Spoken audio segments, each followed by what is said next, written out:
আসসালামু আলাইকুম সবাইকে। আশা করি সবাই ভালো আছেন। আলহামদুলিল্লাহ আমিও ভালো আছি।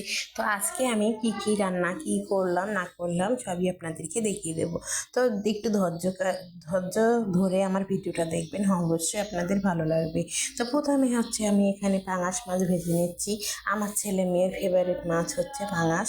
তো ওই মাছটা আমি মনে করি সব বাচ্চাদেরই অনেক পছন্দ, কারণ ওই মাছে কাটা কম, তাই সব বাচ্চারাই পছন্দ করে।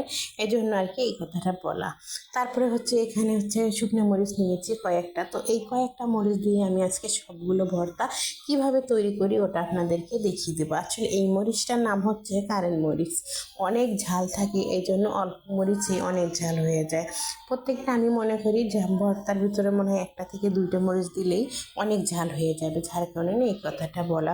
তারপরে এদিকে হচ্ছে পেঁয়াজের বেরেস্তা দিয়ে দিচ্ছি সরিষার তেল দিয়ে। তারপরে কিন্তু আলু ভর্তাটা আমি রেডি করে ফেলবো। তো এই তো আলু ভর্তা হওয়ার পরে এখানে হচ্ছে শুটকি আমি ভেজে ধুয়ে নিয়েছি। তারপরে লবণ পেঁয়াজ দিয়ে সুন্দর করে এখন বেটে তারপরে ভর্তাটা রেডি করব। তো দেখবেন একটু খেয়াল করে আমার প্রত্যেকটা ভর্তায় কিন্তু অল্প একটু করে আমি মরিচ বাটা দিয়ে দিচ্ছি। তারপরে হচ্ছে সরিষার তেল দিয়ে দিলাম, দিয়ে এখন হাত দিয়ে মেখে তারপরে এটাকে নামিয়ে আমি একটা প্লেটে সাজিয়ে নিচ্ছি। তো প্রত্যেকটা ভর্তা কিন্তু এভাবে আমি সাজাবো প্লেটটাকে, যাতে যেন দেখতে সুন্দর লাগে, এই জন্য। তারপরে দেবো হচ্ছে টমেটোটা আমি একটু ফ্রাই প্যানে ভেজে নিয়েছিলাম। নেওয়ার পরে এখন আমি বেটে নেব। তো বেটে নেওয়ার সময় এখানে হচ্ছে মরিচ বাটাটা দিয়ে দিচ্ছি। তারপরে দেবো সেটা হচ্ছে পেঁয়াজ আর হচ্ছে সরিষার তেল আর লবণ। এই কয়েকটা জিনিস দিয়ে সুন্দর করে এখন আমি বেটে এটা ভর্তা তৈরি করে ফেলবো। তো এভাবে যদি আমরা ভর্তা তৈরি করি তাহলে কিন্তু খুবই ভালো লাগে। আর 1 মাস আমরা রোজা ছিলাম, থাকার পরে কিন্তু ঈদ চলে আসছে। তো ঈদের সময় কিন্তু অনেক ঝুনি মাংস খেতে বেশি ভালো লাগছে হয়তো, কিন্তু আমাদের কাছে ভালো লাগেনি, যারা আর কি আমরা একটু ঝাল আর হচ্ছে লবণ ঝাল পছন্দ করি তাদের কাছে। আর বাচ্চাদের কথা আর কি বলবো, বাচ্চারা তো অনেকই পছন্দ করে মাংস খেতে, কিন্তু বড়রা কিন্তু সবসময় ভালো লাগে না মাংস খেতে। লাস্টে হচ্ছে আমি করলাটা দিয়ে দিচ্ছি ভর্তা করার জন্য। কারণ হচ্ছে করলাটা পরে দেওয়ার কারণ হচ্ছে যে আগে যদি আমি করলা ভর্তা করতাম তাহলে কিন্তু সবগুলো ভর্তা একটু তিতো টাইপের হতো। এজন্য আর কি লাস্টের দিক দিয়ে আমার করলা ভর্তাটা করা। তো এখন আমি করলার কিন্তু একটাও বিচি ফালাইনি, যতটুকু পেরেছি সবটুকু নিয়েছি, কারণ আমার ভালো লাগে এসব বিচি খেতে।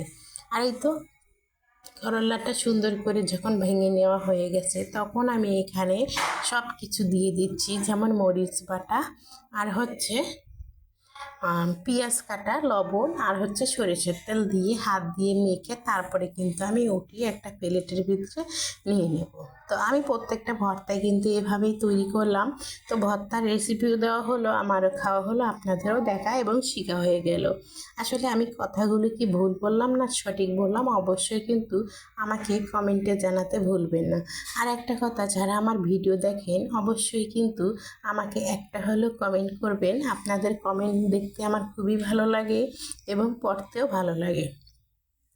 আর হচ্ছে অনেকজনেই কিছুই লেখে না, কমেন্ট তো করে না, আবার দেখেও না। আর যাদের কাছে চায় তারা যদি একটু শেয়ার করে দেন তাহলে অন্যরা দেখার একটু সুযোগ পাবে। আর জানি না আমার ভিডিওটা আপনাদের কাছে কেমন লাগে, কতটুকু ভালো লাগে, কিন্তু আমার কাছে তো বেশ ভালোই লাগে। আপনাদের কাছে কেমন লাগে তা তো আমি জানবো না, এই জন্য জানার জন্য বলতেছি আপনারা অবশ্যই আমাকে একটা কমেন্ট করবেন, তাহলে আমি বুঝতে পারবো আমার ভিডিওটা কতটুকু ভালো নাকি খারাপ হলো। তারপরে তো রেডি হয়ে গেছি খাবারের জন্য। এখানে হচ্ছে মাছ ভেজে নিয়েছি। তারপরে এই তো একটা প্লেট আমি সাজিয়ে নিয়েছি আমি খাওয়ার জন্য। বেগুন ভাজি ছিল, শুটকি ভর্তা, আলু ভর্তা, করলা ভর্তা, টমেটোর ভর্তা। এই তো আজকে আমাদের এগুলাই খাওয়া দাওয়া। তো কার কাছে কেমন লাগতেছে আমার প্লেটটা দেখতে অবশ্যই কমেন্টে জানাতে কিন্তু ভুলবেন না। তারপরে তো টমেটোর ভর্তাটা নিয়ে নিচ্ছি। টমেটোর ভর্তাটা খেতে আসলে ভালো লাগে, কারণ হচ্ছে একটু ঝাল একটু টক লাগে খেতে, এই জন্য আর কি খুবই